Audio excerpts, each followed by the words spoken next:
নমস্কার সবাইকে। সবাই কেমন আছেন? আশা করছি ভালো আছেন। আজকে কাঁঠালের সাথে চিংড়ি মাছের একটি রেসিপি নিয়ে এলাম।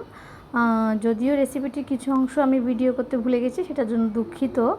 এখন এখানে চিংড়ি মাছের সাথে পেঁয়াজ, রসুন, আদা বাটা এবং কাঁচামরিচ দিয়ে দিলাম। দিয়ে দেওয়ার পরে এখানে আমি বাদাম বাটা দিলাম। বাদাম বাটা দেওয়ার পরে একটু নেড়ে চেড়ে দিলাম। এরপর আমি এখানে একটা মশলা ইউজ করলাম।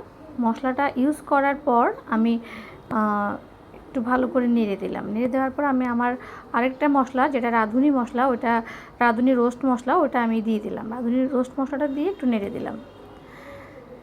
নেড়ে দেওয়ার পর এবার আমি সেটাতে মরিচের গুঁড়ো, হলুদের গুঁড়ো এবং মশলার গুঁড়ো, এই গুঁড়োগুলো আমি অ্যাড করে দিলাম। তার সাথে আমি লবণও দিয়ে দেব। এখন আমি লবণ দিয়ে দিলাম। লবণ দেওয়ার পরে আমি একটু নেড়ে চেড়ে দিলাম। এখন আমি কাঁঠালগুলো দিয়ে দিচ্ছি। কাঁঠালগুলো দিয়ে আমি মশলাটার সাথে ভালো করে কষে নেব।